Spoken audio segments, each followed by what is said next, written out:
My husband hid a camera in our bedroom, faked a birth plan to deny me pain relief, and did the unspeakable to me while I was in labor. When I begged him to stop, he smiled and said, "This is what real wives do." I didn't make a sound. That was 19 months ago. Today, his parents act like he doesn't exist. It wasn't until I got pregnant that I realized Jake wasn't like the other guys, because he was worse. Out of nowhere, my husband turned from every girl's dream guy to a complete psycho. At 4 months pregnant, he told me my baby bump would attract unwanted attention, and if I didn't cover up, that made me a W word. So what outsiders probably saw as Jake being attentive and protective, I felt suffocated. He installed a new safety app on my phone that tracked every movement, insisting it was for both my well-being and the baby's. And even in summer, he only allowed me to go outside if I wore a full-length trench coat, because in his words this protected me from anyone who was targeting pregnant women. But I told myself it was just paternal instinct, and it would go away after I gave birth. Spoiler alert, it never did. Soon he was hiding his search history from me and locked the door of his office when he was in there, something he never did before. But I knew he wasn't cheating, simply because he couldn't. He was an engineer, so his workforce was all male, and he was working almost 70 hours a week. And that's when the jokes came. At first they were tame. "Nothing's hotter than a woman carrying proof she's fertile," he'd say while slapping my butt, or sometimes he'd call me a breeding goddess. Honestly, they made me giggle and sometimes even blush. But then they took a very dark turn. Sometimes when I'd use his computer to research stuff about the baby,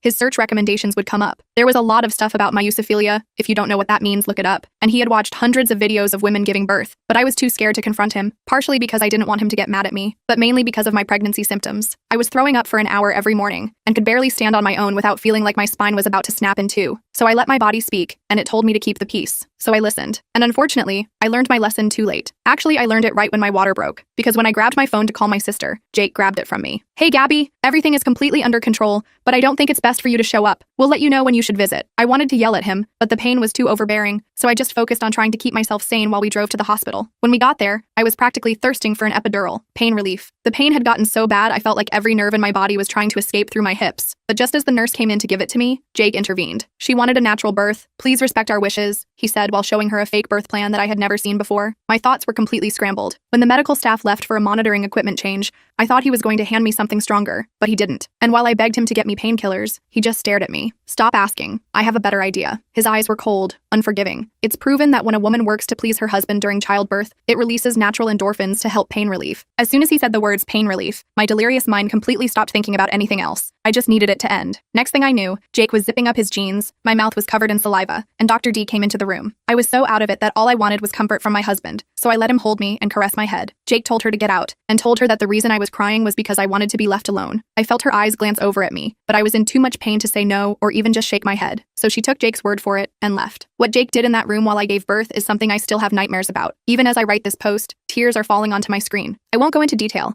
but it was every disgusting sexual act you could think of, probably worse. So much so that when my baby finally popped out, Jake was even more exhausted than me. And when he fell asleep in the chair beside me, I finally called my mom, dad, and sister. They didn't say a word, just kept their arms around me while I broke down. And even though I never wanted to discuss that experience with a human being, I knew I had to keep me and my baby girl Isadora safe. So I texted them what happened. Immediately, my dad blackmailed Jake into leaving. As soon as he left, I finally felt safe enough to fall asleep. And I didn't know it at the time, but my dad was about to make my husband pay. And my life was about to change. Forever. I woke up to the sound of my baby crying. The nurses brought her to me for feeding. I was still sore and exhausted, but holding Isadora made everything else fade away for a moment. My mom sat beside me, stroking my hair while I nursed my daughter. My sister Gabby paced the room, checking her phone every few minutes. My dad wasn't there. No one mentioned Jake. We stayed in the hospital for 2 more days. The nurses were kind, but I noticed how they whispered when they thought I couldn't hear. I caught fragments about the husband and strange behavior. One nurse, Marissa, stayed with me longer than necessary. She slipped me a card for a women's resource center before I was discharged. My parents insisted I come stay with them. I didn't argue. I packed up Isadora's things and left without even looking at Jake's side of the room. My dad finally showed up as we were leaving. His knuckles were bruised. He wouldn't make eye contact with me. I didn't ask questions. The first week at my parents' house passed in a blur of sleepless nights and diaper changes. I jumped every time my phone buzzed. Jake texted constantly, first apologizing, then demanding to see his daughter. I blocked his number after he sent a message saying he couldn't wait to watch me breastfeed. My dad finally told me what happened after he left the hospital that day. He went straight to our house, packed up my essential belongings, and waited for Jake. When Jake showed up, my dad confronted him with what I'd texted. Jake denied everything, claimed I was hormonal and confused. That's when my dad lost it. He didn't give me details, but made it clear Jake wouldn't be bothering us for a while. I thought that would be the end of it. I was wrong. 2 weeks after Isadora was born, I was trying to establish some kind of routine. My mom helped with the baby while I showered. I came out of the bathroom to find my phone lighting up with notifications. Jake had created a private social media group with both our families and closest friends. He'd posted a long message about how I was suffering from postpartum psychosis, making up horrible stories about him, and keeping him from his daughter. My hands shook as I scrolled through the comments. Most people were concerned, offering prayers and support to him. His parents wrote about how they were heartbroken not to meet their granddaughter. My cousin Marcus, who'd always liked Jake, messaged me privately asking if I needed professional help. I threw my phone across the room. My mom came running in. I couldn't even explain through my tears. She picked up my phone, read everything, and immediately called my dad. Within an hour, they had a plan. My sister would stay with me and the baby while my parents went to handle things. That night, I couldn't sleep. I kept checking on Isadora, terrified Jake would somehow get in and take her. Gabby tried to distract me with movies and ice cream, but nothing helped. Around midnight, I heard a car in the driveway. I peeked through the blinds and saw Jake's car. My heart nearly stopped. Gabby called the police while I grabbed Isadora from her bassinet. We locked ourselves in the bathroom. I could hear Jake pounding on the front door,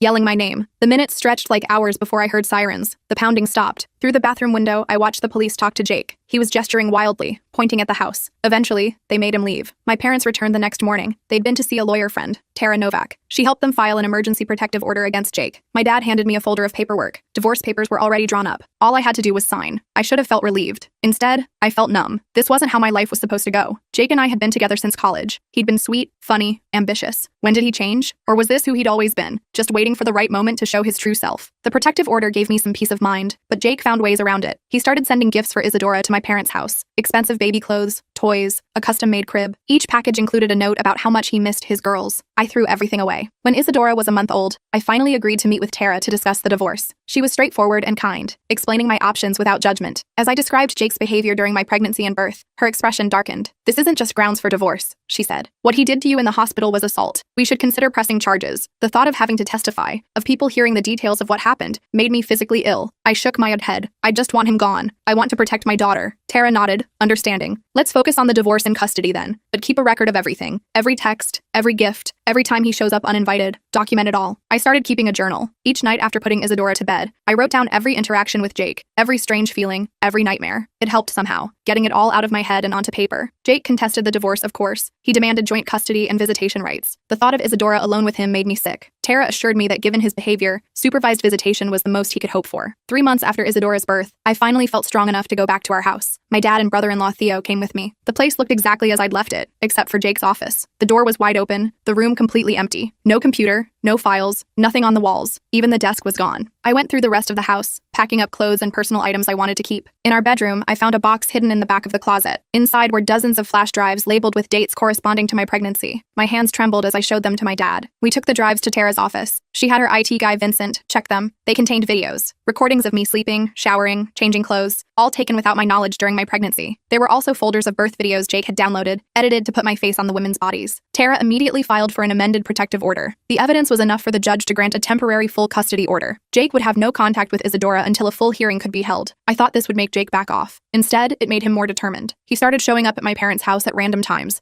just sitting in his car across the street. The police were called repeatedly, but since he stayed on public property and never approached the house, they couldn't do much. One night, I woke to the sound of breaking glass. My dad was already up, baseball bat in hand. Someone had thrown a rock through the living room window. Attached was a note. "I just want to see my daughter. Why are you making this so hard?" The police came, took the rock and note as evidence. They promised to drive by more frequently. It didn't make me feel safer. I was exhausted, constantly looking over my shoulder, jumping at every sound. Isadora sensed my anxiety and became fussier, harder to soothe. I felt like I was failing her, the one person I was supposed to protect, and I couldn't even provide a sense of security. My mom suggested I talk to someone. She found a therapist, Dr. Leanne Hill, who specialized in trauma and new mothers. I was reluctant at first, but after another sleepless night, I agreed to go. Dr. Hill's office was warm and comfortable, nothing like the sterile therapy rooms I'd imagined. She listened without judgment as I haltingly told her about Jake, the pregnancy, the birth. I couldn't bring myself to share the worst details, but she seemed to understand anyway. "What you're experiencing is a normal response to trauma," she told me. "You're not crazy, and you're not overreacting. Your body and mind are trying to protect you and your baby." For the first time since Isadora was born, I felt validated. Someone believed me. Someone understood that my fear wasn't paranoia. It was self-preservation. Dr. Hill suggested I join a support group for new mothers. I was hesitant, worried about leaving Isadora or bringing her somewhere new. But my mom offered to watch her during the meetings,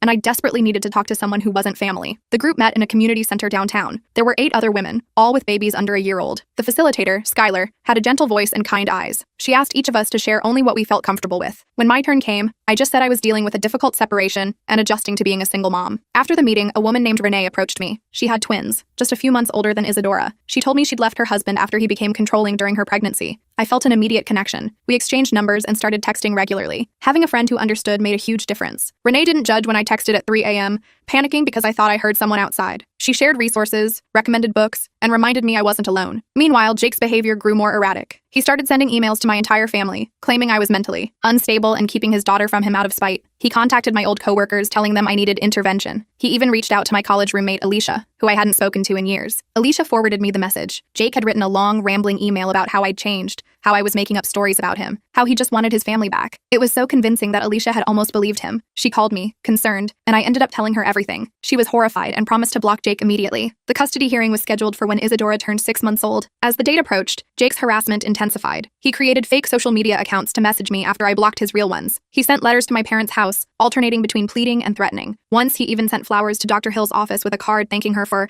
helping my wife through her delusions. I was terrified of seeing him in court. Dr. Hill helped me prepare, teaching me grounding techniques for when anxiety hit. Tara assured me I wouldn't have to speak directly to Jake, and security would be present. The night before the hearing, I barely slept. I kept imagining worst-case scenarios. What if the judge didn't believe me? What if they gave Jake unsupervised visits? What if he tried to take Isadora and run? My mom sat with me, holding Isadora while I paced. She reminded me of all the evidence we had, the videos, the threatening messages, the police reports from when he showed up at the house. Tara was confident, but still, I couldn't shake the fear. The morning of the hearing, I dressed carefully in a simple blue dress and low heels. I wanted to look put together, but not like I was trying too hard. My dad drove us to the courthouse while my mom stayed home with Isadora. I couldn't bear the thought of her being in the same room as Jake. Walking into the courthouse, I felt like I might throw up. Tara met us at the entrance, professional and calm in her navy suit. She briefed me again on what to expect, reminding me to stay composed no matter what Jake or his lawyer said. And then I saw him. Jake was standing near the courtroom doors, talking to a man I assumed was his lawyer. He looked thinner than I remembered, with dark circles under his eyes. When he spotted me, his expression changed from tense to something almost hungry. I froze. My dad stepped between us, and Tara quickly ushered me into a side room. She told me to take deep breaths while she went to speak with the bailiff. When she returned, she said they'd arranged for me to enter through a different door so I wouldn't have to walk past Jake. The hearing itself was a blur. Jake's lawyer painted him as a devoted father being kept from his child by an unstable mother. He suggested my trauma claims were exaggerated, possibly even fabricated for sympathy. I gripped the edge of my seat so hard my knuckles turned white. Then Tara presented our evidence. The videos from the flash drives, the threatening messages, the police reports, statements from the hospital nurses who had witnessed Jake's controlling behavior. As each piece was shown, I could feel Jake's eyes boring into me from across the room. When the judge called a recess to review everything,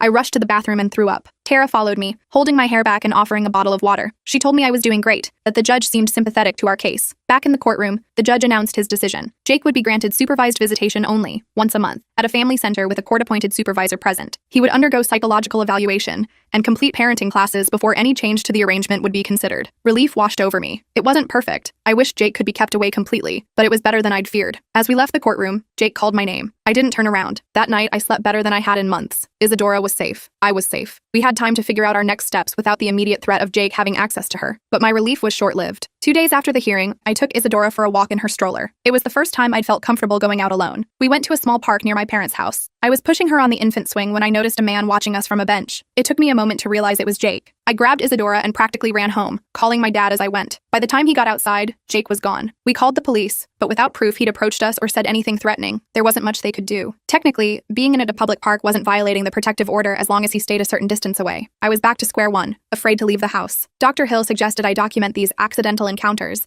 as they could establish a pattern of stalking. Tara agreed, saying we could use it to strengthen the protective order. Over the next few weeks, Jake seemed to be everywhere. I'd see him at the grocery store, at the coffee shop where Renee and I met for playdates, even driving past my therapist's office as I was leaving. Each time he'd make eye contact but never approach. Each time I'd report it, but nothing could be done. My dad installed security cameras around the house. My brother-in-law Theo, who worked in IT, set up an app that would alert everyone in the family if the cameras detected movement at night. We changed our routines, never going to the same place at the same time on the same day of the week. Despite these precautions, I still felt watched. One morning, I found a stuffed bear on the front porch. No note, no package, just sitting there as if someone had placed it carefully. The cameras hadn't picked up anyone approaching the house. I threw the bear away without letting it inside. Isadora's first supervised visit with Jake was scheduled for a Saturday morning at the family center. I was a nervous wreck. Tara reminded me that trained professionals would be present the entire time, and Jake wouldn't be allowed to take Isadora out of the room. Still, I considered not showing up. In the end, I went because I had to follow the court order. The family center was a cheerful building with colorful walls and toys everywhere. The supervisor, a woman named Jasmine, explained the rules to both of us separately. Jake would have 1 hour with Isadora. I would wait in a separate room. If at any point Jasmine felt uncomfortable, she would end the visit immediately. I handed Isadora to Jasmine, kissing her forehead before letting go. That hour was the longest of my life. I sat in the waiting room, checking my phone every 2 minutes, ready to rush in at the slightest hint something was wrong. When Jasmine finally brought Isadora back, I searched my daughter for any sign of distress. She seemed fine, maybe a a little tired. Jasmine reported that the visit had gone well. Jake had held Isadora, read her a book, played with some toys. Nothing concerning had happened. I should have been relieved. Instead, I felt uneasy. Jake had been on his best behavior, of course. He was smart enough to know this was all being documented. What would happen if he ever got unsupervised visits? As we were leaving, I noticed Jake watching us from his car in the parking lot. He wasn't supposed to be there. The rules stated we had to arrive and depart at different times to avoid contact. I hurried to my car,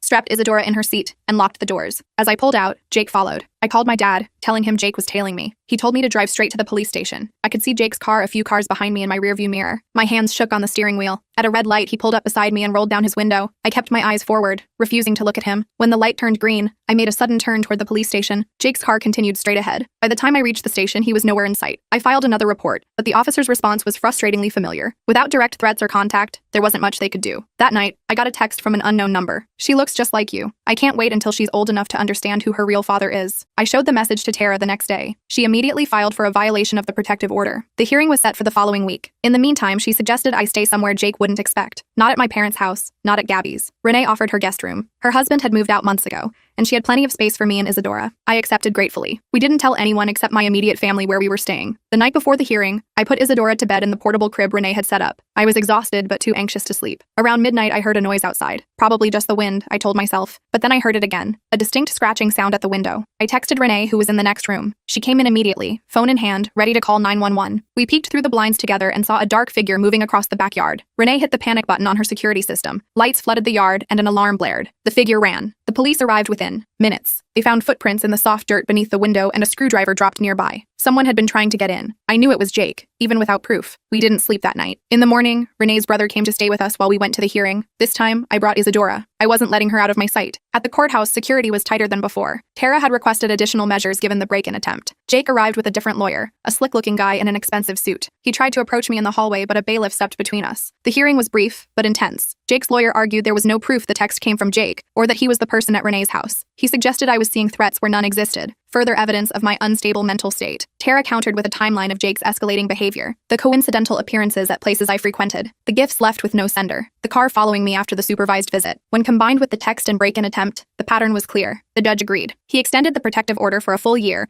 and suspended Jake's supervised visits pending completion of a psychological evaluation and anger management course. He also ordered Jake to surrender any firearms and stay at least 500 feet away from me, Isadora, and any place we regularly visited. As we left the courtroom, I felt Jake's eyes on me again. I clutched Isadora tighter and kept walking. Outside, Tara congratulated me on the ruling, but warned me to stay vigilant. Jake had shown he wasn't going to give up easily. We returned to my parents' house that afternoon. With the strengthened protective order and Jake's visits suspended, I felt safer there than at Renee's. My dad had upgraded the security system again, adding motion sensors and glass break detectors. For a few weeks, things were quiet. No sightings of Jake, no strange texts, no gifts left on the porch. I started to relax a little. Isadora was growing so fast, sitting up on her own now, babbling constantly. I took her to the park again, went shopping with my mom, even had coffee with Renee without constantly looking over my shoulder. Then the emails started. Not from Jake directly, but from people we knew in common. Friends from college, former coworkers, distant relatives, all saying the same thing. Jake had reached out to them, concerned about my mental health. He'd told them I was suffering from postpartum psychosis, that I was keeping his daughter from him because of paranoid delusions. Some people just forwarded his messages with a quick, "Thought you should see this." Others asked if I was okay, if there was anything they could do to help. A few actually seemed to believe him, suggesting maybe I should hear him out or get help.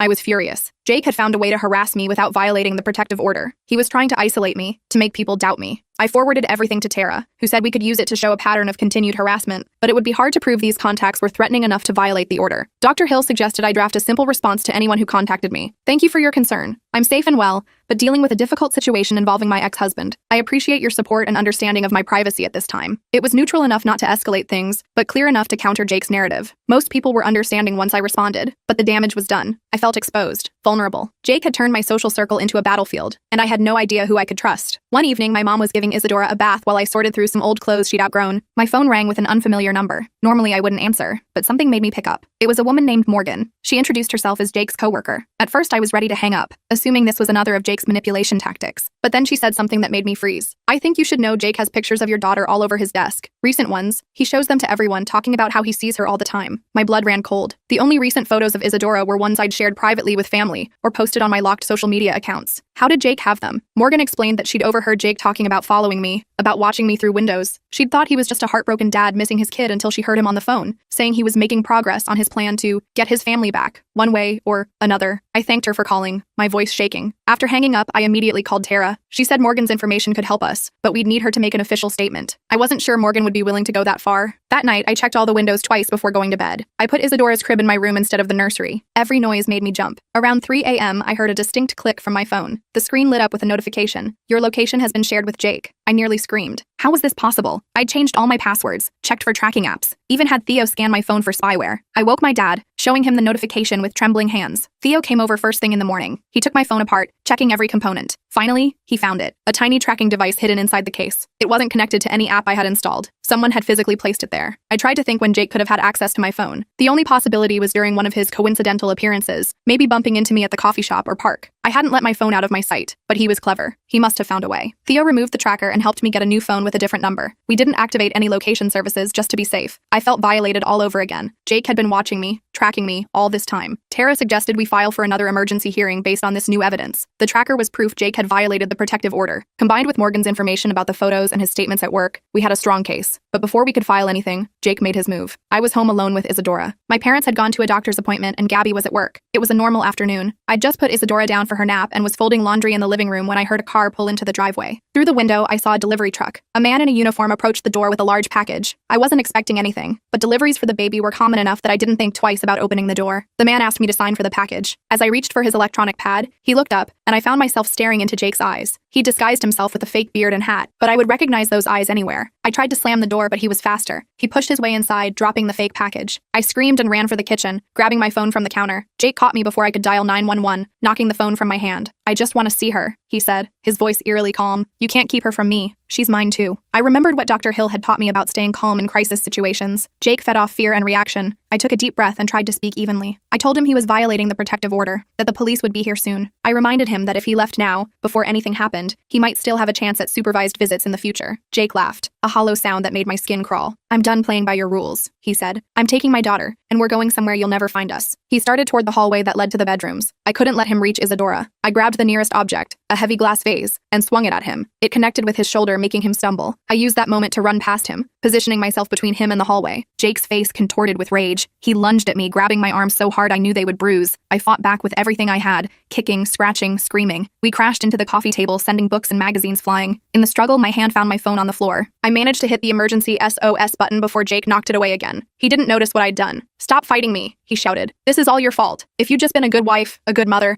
none of this would be happening. I heard Isadora crying from the bedroom, woken by the noise. The sound seemed to fuel Jake's determination. He shoved me hard against the wall and made a break for the hallway. I scrambled after him, grabbing his legs. We both fell to the floor. Jake kicked out, catching me in the stomach. The pain was blinding, but I held on. I couldn't let him reach Isadora. Just as Jake broke free from my grip, the front door burst open. My neighbor, Anthony, rushed in. He was a retired police officer who lived across the street. He must have heard the commotion or seen the struggle through the window. Anthony tackled Jake to the ground, pinning him there with surprising strength for a man in his 60s. Police are on their way, he told me calmly. Go check on your baby. I ran to Isadora, scooping her up from her crib. She was red-faced from crying but otherwise unharmed. I held her close, my whole body shaking with adrenaline and relief. From the living room, I could hear Jake shouting threats, cursing at Anthony. I stayed in the bedroom with Isadora until I heard sirens outside. Only then did I venture out. The police arrested Jake on the spot for violating the protective order and breaking and entering. As they led him out in handcuffs, he looked at me one last time. There was no love in his eyes, only a cold, calculating hatred that told me this wasn't over. But for now, we were safe. Anthony stayed with me until my parents returned, explaining what had happened. My mom took Isadora while my dad hugged me so tight I could barely breathe. When he finally let go, I saw tears in his eyes. It's over, he said. He's not going to hurt you again. I wanted to believe him, but as I looked around at the destroyed living room, at the fake delivery package Jake had used to trick me, at the bruises already forming on my arms, I knew the truth. It wouldn't be over until Jake was completely out of our lives, and I was finally ready to do whatever it took to make that happen. I called Tara right away. I was still shaking when I told her what happened with Jake. She came over immediately,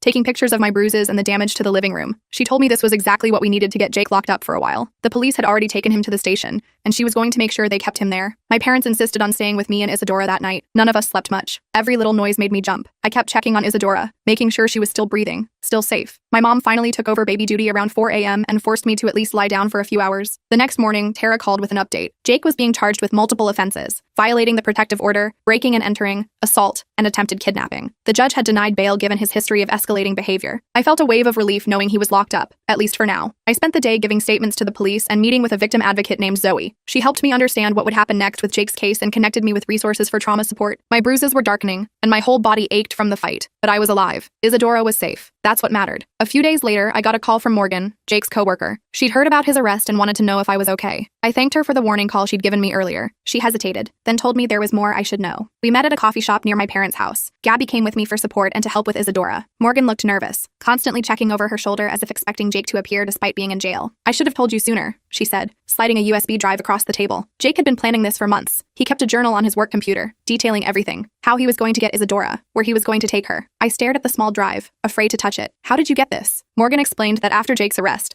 their company's IT department had searched his computer for any work files they needed. They'd found the journal instead and reported it to management. Morgan had made a copy before they turned everything over to the police. There's something else, she said, lowering her voice. Jake wasn't working alone. His parents were helping him. My stomach dropped. Jake's parents, Ellen and Robert, had always seemed so normal. A bit traditional maybe, but kind. They'd sent me flowers after Isadora was born, though I'd never let them visit due to the situation with Jake. According to Morgan, they'd been sending Jake money for his custody battle and had helped him set up a place to take Isadora once he got her. They believed everything Jake told them about me being unstable and keeping their granddaughter from them out of spite. I gave the USB drive to Tara immediately. She had it analyzed and confirmed what Morgan had said. Jake had detailed plans to kidnap Isadora and take her to a cabin his parents owned in a remote area upstate. He'd even researched countries with weak extradition laws. The evidence was damning. Jake's case wouldn't go to trial for months, but his parents were now under investigation too. Tara filed for an emergency hearing to extend the protective order to include Jake's parents. The judge granted it without hesitation. For the first time since Isadora was born, I felt like I could breathe. Jake was in jail. His parents couldn't come near us. The immediate danger had passed, but I still jumped at every noise. I still checked the locks 3 times before bed. I still woke up in a cold sweat from nightmares about Jake breaking in, taking Isadora, hurting me. Dr. Hill said this was normal, that trauma doesn't just disappear when the threat is gone. Recovery isn't linear, she told me during our session. Some days will be better than others. The important thing is that you're safe now, and you're taking steps to heal. I tried to focus on those steps. I continued therapy twice a week. I joined a support group specifically for survivors of intimate partner violence. I started looking for a place of my own, somewhere Jake had never been, somewhere we could start fresh. My parents helped me find a small 2-bedroom apartment in a secure building with a doorman. It was close enough to them that they could visit easily, but far enough that I felt independent. Moving day was emotional. As much as I wanted my own space, leaving the safety of my parents' home was scary. The first night in our new place, I barely slept. Every creak and groan of the unfamiliar building had me on baked alert.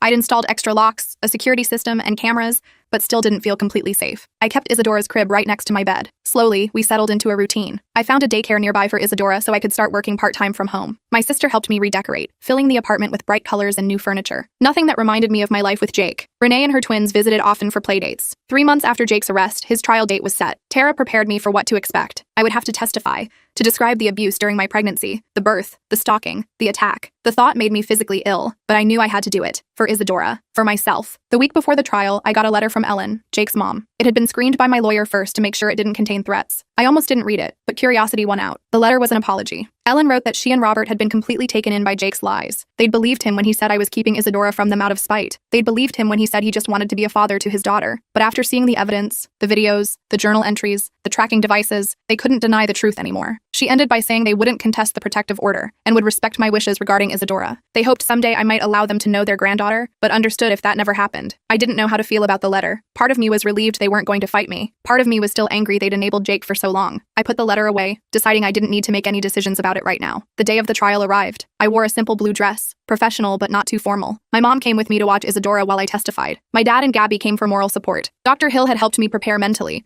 but nothing could really ready me for seeing Jake again. He looked different in his orange jumpsuit, thinner and somehow smaller than I remembered. When they brought him in, he didn't look at me at first, but as I took the stand, his eyes locked onto mine. I felt a chill run down my spine but forced myself to look away, focusing instead on Tara's encouraging nod. Testifying was even harder than I'd imagined. Having to describe the abuse, the stalking, the attack, all while Jake watched, was excruciating. His lawyer tried to paint me as unstable, suggesting I'd exaggerated or even invented incidents due to postpartum depression. But the evidence spoke for itself. The videos Jake had taken without my knowledge, the tracking device, the detailed kidnapping plans, the bruises from his attack. When it was over, I felt drained but also lighter somehow, like I'd set down a heavy burden I'd been carrying for too long. The jury deliberated for less than 3 hours before returning with a guilty verdict on all counts. Jake was sentenced to 8 years in prison with no possibility of parole for at least 5. The judge also granted a permanent restraining order that would remain in effect even after his release. Jake would never be allowed near me or Isadora again. As they led him away, Jake finally spoke directly to me. "This isn't over," he said, his voice cold. She's still my daughter. The bailiff quickly silenced him, but his words hung in the air. I refused to let them scare me. Jake had no power over us anymore. Outside the courthouse, surrounded by my family, I felt something I hadn't experienced in a long time. Hope. Not just relief that the immediate danger was past, but actual hope for our future. Isadora was growing so fast, already trying to pull herself up to stand, babbling her first attempts at words. She deserved a life filled with joy and safety, not overshadowed by fear. In the months that followed, we settled into our new normal. I went back to work full-time, finding a job I could do mostly from home. Isadora thrived at daycare, making friends and learning new skills every day. I made friends too, other moms from daycare, neighbors in our building, people from my support group who understood what I'd been through. I even started dating again, very cautiously. Nothing serious, just coffee or lunch with guys Renee or Gabby introduced me to. Most of the dates were awkward or boring,